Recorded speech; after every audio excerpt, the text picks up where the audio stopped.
तो इस म्यूजियम में करीब 12 गैलरीज हैं। तो डिफरेंट आर्ट एंड क्राफ्ट और कल्चर जगह जगह के वहाँ दिखाया है, जैसे रिवर वैली कल्चर है और सैंड कल्चर है। इंडिया के जो डिफरेंट कल्चर है वो यहाँ दिखाए हुए इस गैलरी में। बाबदेव का स्थान है। बाबदेव भीलों के देवता हैं। उनसे जब कोई मन्नत लेते हैं, कुछ विश उनसे मांगी जाती है, वो पूरी हो जाती है तो उनको टेराकोटा से बना हुआ घोड़ा, मेनली घोड़ा चढ़ाते हैं। कुछ और बिल्ली या कुछ और चीज़ें चढ़ा सकते हैं, बाकी मेन उनके लिए घोड़ा अर्पित किया जाता है। तो विश पूरी होने के बाद कुछ लोग मुर्गे बकरे भी उनको अर्पित करते हैं। वो तो कहानी एक ही है कि सारे लोग नेचर में बिलीव करते हैं, नेचर को ही अपना मानते हैं। जो कुछ दिया नेचर ने दिया है और जो है वो प्रकृति का ही है, इसलिए ही वो शायद प्रकृति का नुकसान नहीं पहुंचा। अब यहाँ पर ये जो आप लकड़ी से जो पेंट किए हुए पिलर्स है, ये भील भिलालाओं में जब गांव में किसी एक परिवार से एक जनरेशन खत्म हो जाती है, पीढ़ी जिसको कहते हैं, उसके लिए गांव के बाहर या फिर उनके खेत में इनको स्थापित कर देते हैं। एक पीढ़ी पर 2 पिलर लगाए जाते हैं। अगर 2 पीढ़ी खत्म हो गई तो वो 4 पिलर, 3 में 6 पिलर। तो ये शो करता है कि इस परिवार से कितनी पीढ़ियां पूरी हुई। स्टोन फॉर्म में जिनका डेथ किसी आकस्मिक हुआ किसी भी रीजन से, उनके लिए वो ऐसे स्टोन में उनको कार्व करके मूर्ति टाइप से फिर बना देते थे। इसमें स्टोन्स में भी वुमेन्स के लिए ब्लैक स्टोन होता है और मेल्स के लिए व्हाइट स्टोन यूज होता है। Another try Madia. माड़ियों में क्या करते हैं, वो ऐसे एक के ऊपर एक पिलर बनाते हुए चलते हैं। वो ऊपर तक आपको पिलर दिख रहा है, वो माड़िया टाइप का है। पहले ये लोग लकड़ी से बनाते थे, फिर आजकल रेत, सीमेंट या पत्थर से इसको बनाने लगे। इसमें खासियत ये है कि हर एक पिलर पर जो उस पीढ़ी में जो जिस चीज का प्रचलन था कि उनकी पीढ़ी क्या करती थी, खेती करती थी, संगीत था या शिकार था, उससे संबंधित वो चित्रकारी करते हैं। तो जो प्रेजेंट में पीढ़ी है वो उस चीज से समझ जाती थी कि हमारी पिछली पीढ़ी क्या काम करती थी। जीवन शैली उनका जीवन शैली और देशज परंपरा और आर्ट कल्चर पर बेस्ड है। यहाँ जनजातीय संग्रहालय 6 जून 2013 में इसकी ओपनिंग हुई थी और यहाँ मध्य प्रदेश की जो मुख्य 7 जनजातियाँ, 7 ट्राइब्स जो है, उनका आर्ट कल्चर, उनके हाउसेस, किस तरह से वो नेचुरल रिसोर्सेस से अपने हाउसेस या हाउसेस में यूज़ होने वाली चीज़ों को बनाते हैं, वो सब यहाँ पर स्थापित करने का प्रयास किया हुआ है। वैसे कहने को तो 43 है, बट मेन जो ट्राइब्स हैं वो 7 ट्राइब्स हैं। आपका गोंड है, कोरकू है, बैगा है, भील है, सहरिया है, भारिया है और कोल। ये 7 मध्य प्रदेश की प्रमुख जनजातियां हैं। तो जो जस्ट पीछे आपके है, ये मंडला डिस्ट्रिक्ट में गोंड जनजाति के लोग, अधिकतर लोगों का जब सर्वे किया तो देखा कि कुछ इस तरह से ज़्यादातर लोग मकान बना के रहते हैं। तो अपने हाउसेस में ये परंपरा अनुसार डिज़ाइंस, कलर्स ये यूज़ करते हैं। पहले जब ऊपर खपरेल जब यूज़ नहीं होती थी तो घास फूस से या फिर पत्तों से वो अपने घर के ऊपर छत को कवर कर लेते थे। आजकल ये कबेलू सभी लोग यूज करते हैं और कुछ लोगों के प्रधानमंत्री आवास योजना के अंतर्गत मकान भी बनने शुरू हो गए, बनाते हैं वो लोग। तो सिंह देवड़ी इसको कहते हैं, माता के मेन गेट को दोनों तरफ सिंह जो है द्वारपाल की तरह वहाँ पे होते हैं, इसलिए इसको सिंह देवड़ी। जस्ट इसके सामने ये दशहरा रथ है।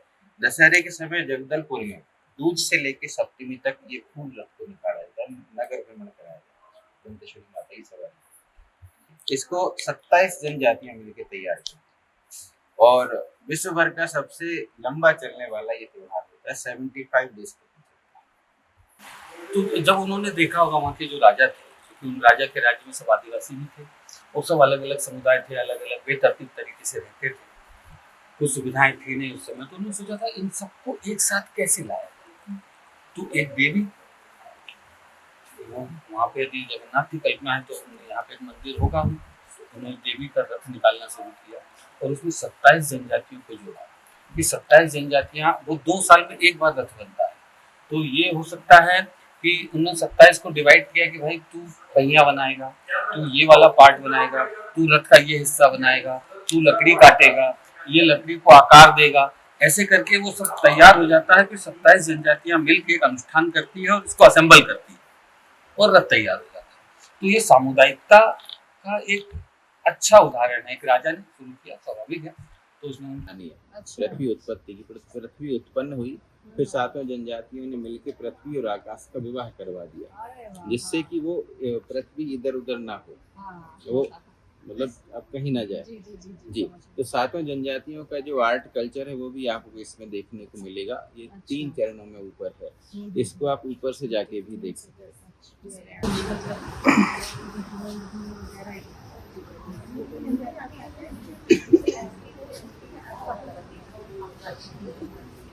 ऊपर जा सकती है। जीवों को बहुत मानते हैं, हाँ। जो पानी में रहने वाले जीव जंतु हैं, सांप केकड़ा ये सब बिच्छू उच्छू, इनको बहुत, ये सब जो लगे हुए हैं देखिए, हाँ। मगर भी है, अपना केकड़ा भी है और कौआ भी है, इनको मानने वाले। हाँ। तो पृथ्वी को बैलेंस करने के बाद में पृथ्वी और आकाश के विवाह करवाया गया, अच्छा ऐसे ट्राइबल मिथ में अच्छा है, अच्छा। जिससे कि अब जब विवाह बंधन में बंध गए तो वो फिर इधर उधर नहीं होंगे। हाँ, अच्छा। तो मनुष्यों के लिए और प्राणियों के लिए पृथ्वी अपने लिए अच्छा। उन्हें स्थान देने की बात होती है। हाँ जी तो ये विवाह मंडप उसका प्रतीक है। हाँ जी हाँ जी हाँ जैसे वो वाद्य यंत्र वहां पर लगे हुए हैं, हाँ जी। उन सबको एक साथ बजाया अच्छा प्रसन्न करने के लिए। अच्छा। कुछ लोग जैसे बैगा बैगिनी और जनजाति है, तो उन्होंने अपने बच्चों की बलि देने जा रहे थे, बट रास्ते में उनको बकरी मुर्गी भैंसे ये सब मिले, तो उन्होंने कहा कि आप अपने बच्चों की बलि मत दीजिए, हम अपनी बलि देते हैं।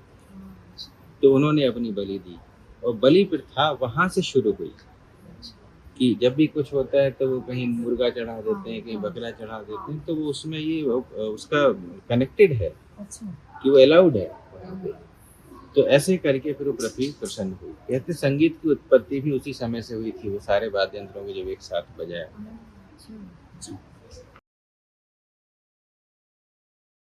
ये एक बंजारे की कहानी है और ये है एक भील लड़का।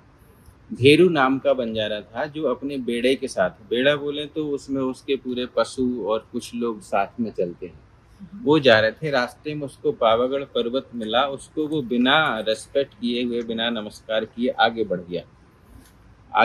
तो उससे थोड़ा आगे जाके उसे शाम हो गई, तो बड़ा सा एरिया देख के उसने अपना बेड़ा रोक दिया। उसे लगा कि ये पृथ्वी है, भूमि है।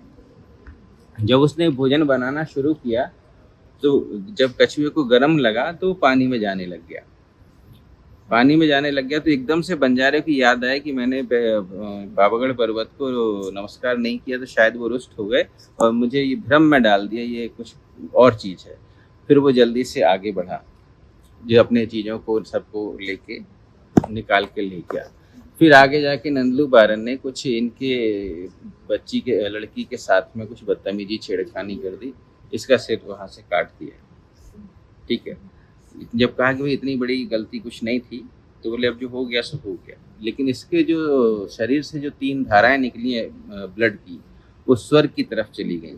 तो ये तीनों धाराएं पूर्वजों के आने जाने का मार्ग बनेंगी। इनके माध्यम से पूर्वज जब आमंत्रित उनको किया जाएगा तो इनसे वो आ सकेंगे और इन्हीं से वापस जा सकेंगे।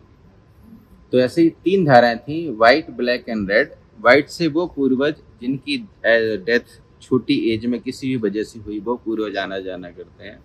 प्रेतात्मा ब्लैक वाली लाइन से आना जाना करते हैं, बाकी के पूर्वज रेड वाली लाइन से आना जाना करते हैं। जब भी वो किसी अपने अनुष्ठान में, मांगलिक काम में, शादी विवाह में उनको आमंत्रित करते हैं उस समय।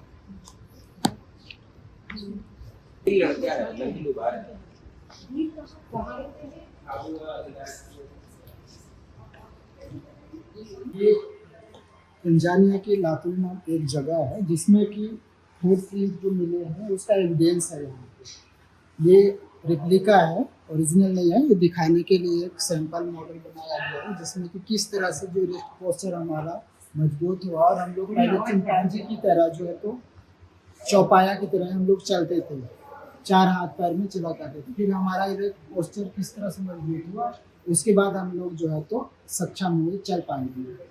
उसको नेक्स्ट चैप्टर में बताया जाएगा।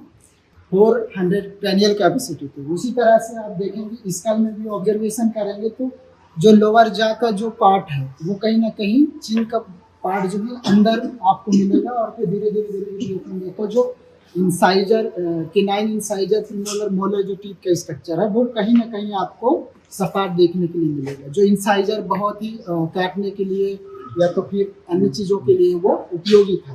धीरे धीरे धीरे जैसे क्रेनियल कैपेसिटी भी विकसित हुआ और साथ ही साथ जो स्कल का जो पार्ट है हमारा वो चेंज भी हुआ, वेरिएशन आए उसमें, एक क्रेनियल कैपेसिटी डेवलप हुआ। इसीलिए मानव को मेधावी प्राणी के नाम से भी जानते हैं, क्योंकि वो सामने वाले को पहचान सकता है, देख सकता है। इसलिए अन्य प्राणियों से मानव को एक मानव प्राणी मेधावी प्राणी के नाम से भी कहते हैं। जैसे जैसे फिजिक्स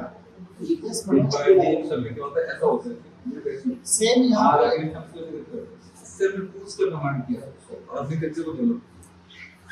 सेम यहाँ पे थोड़ा सा वेरिएशन बताना चाहूँगा। जैसे कि बोन्स हैं, बोन्स में भी वेरिएशन बहुत चीज़ें देखने के लिए मिलती है। जैसे ये पेल्विक गर्डल है, तो पेल्विक गर्डल में मेल और फीमेल में थोड़ा सा अंतर है।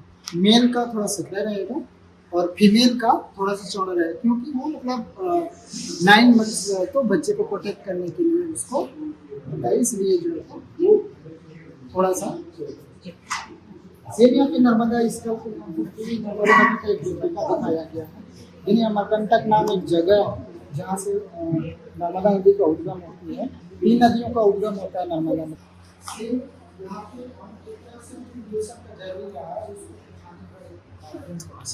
वहाँ पे गुजरात का जो जागरूस पर्वत है, कई गुफाएं मिलेंगी, कई पहाड़ियाँ मिलेंगी, जिसमें कि संस्कार हम लोग किस तरह से सीखते आ रहे हैं। उस समय भी हमारे जो पूर्वज रहे हैं वो संस्कार करते आ रहे हैं। तो एक बच्चे को दफनाने के साथ साथ में एक फूल का पराग का कण मिला, मतलब फूल का सूखा हुआ भाग मिला।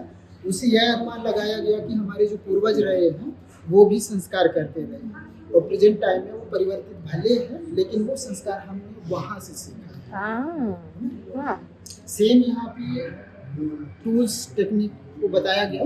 बहुत छोटा टूल्स है ये, बट जो एनिमल टू एनिमल टेक्निक होता है, एक बहुत बड़ा पत्थर जमा हुआ है, जमाव जो जिस पत्थर मतलब फिक्स है, और एक छोटा पत्थर हम उठा के उसमें अगर मारते हैं तो उससे जो टूट के निकलेगा, कोर फ्लैग, बहुत ढेर सारे छोटे टूल्स निकलेंगे, वो उनके लिए उपयोगी टूल्स बनाए गए, जिसे कोर और फ्लैग के नाम से भी जानते हैं। हमने चैप्टर में hand axe, cleaver, chopper, chopping, core, flakes, microlith period में जाएंगे तो छोटे छोटे माइक्रोलिथ टूल्स भी। यहाँ पे टूल्स टेक्निक की जैसे हमने वहाँ पे बात किया, तो कई पीरियड्स आते हैं उसमें, जो तो अपर पैलेolithic, मिडिल पैलेolithic, न्यूलिथिक तक जाता है, और बीच में मेसोलिथिक पीरियड आता है जिसमें छोटे छोटे टूल्स मिलते हैं। जिसमें कि अपर पैलेolithic में ऐसे टूल्स भी मिलते हैं, हैंड एक्स बहुत ही बड़ा साइज का होगा, क्लीवर, चॉपर, चॉपिंग, जो वो उस टाइम हमारे पास साधन नहीं था, लेकिन उनके लिए वो उपयोगी टूल्स था, क्योंकि उनके जो टूल्स था पत्थर ही था।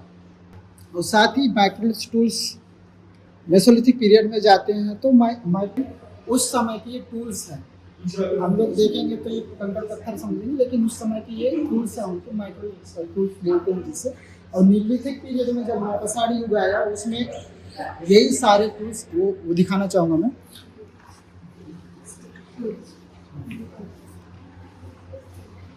वही सारे टूल्स यहाँ पे आके बहुत छोटे साइज का हो गए न्यूलिथिक पीरियड में, नौपसाड़ी युग में, और बहुत ही सुंदर, चिकनाहट, देखने में बहुत छोटा, मतलब ये टूल्स देख सकते हैं। जिसमें कि एक क्रांति आई नौपसाड़ी युग में, न्यूलिथिक पीरियड में क्रांति भी आया एग्रीकल्चर करने के लिए, सब लोग जो है तो सक्षम होते गए।